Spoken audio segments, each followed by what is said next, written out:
we had the wonderful opportunity, blessing, good karma, of having Swami Kriyananda as our lifelong mentor and divine friend. And as many of us know who knew him, he was beset by ill health for many decades.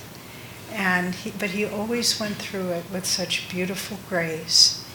And I remember one time in particular, Swami had arthritic hips, and so he had 2 prostheses, artificial hips, surgically implanted. And one lovely spring morning, the tulips were out and there had been a light rain, and there were some beautiful tulips blooming outside Swami's window. He was in residence here at the time. And he loved beauty, and he wanted to take a photograph of these tulips blooming outside his window. So it was early morning, he was still in his night clothes, his pajamas, but he leaned over to take the photograph outside his window, and in doing that, let's get rid of the rain. In doing that, his hip popped out. The head of the femur, I guess it is, popped out of the hip socket. And he couldn't walk. It was just flopping there. And no one was around. He crawled to the phone, called our community physician, Dr. Peter, and then he called Jyotish me, who lived nearby. And we all ran down, and Dr. Peter called 911, and the ambulance was on the way.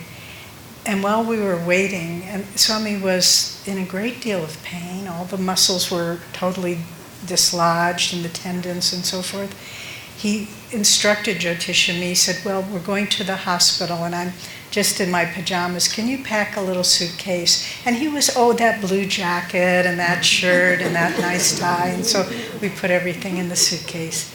And then we got to the emergency room. Well, those of you who know about emergency rooms, they're not someplace you necessarily want to hang out in. There were people in distress, extreme distress, and you don't have any privacy.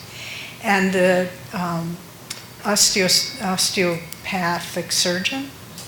orthopedic surgeon, thank you. The orthopedic surgeon was in the middle of surgery, so he couldn't come for several hours. And so we were with Swamiji, and he was just lying there in bed. But even though it was such a difficult situation, we didn't feel from him any distress, any upset. He just was in the light.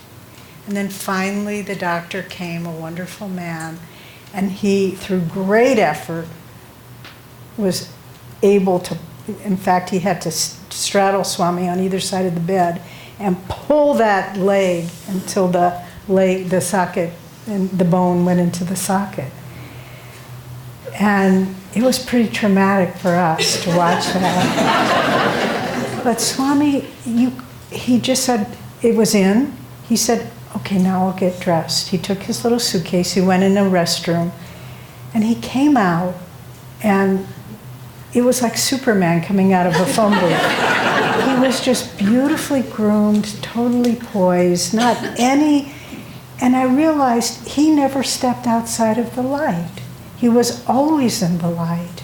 And whether that was happening or now, and when he walked into the emergency room, the nurses didn't recognize him. They said, oh, sir, can we help you? What are you doing here? And he said, well, I'm Mr. Walters. And they were shocked. And then he said to Peter and to Jyotish and me, let's go get some coffee.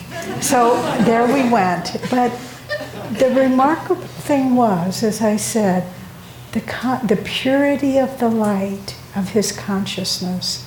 It enabled him to go through that without any distress.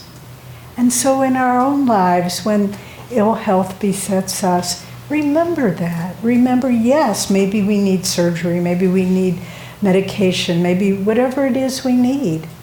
But we don't have to leave the light.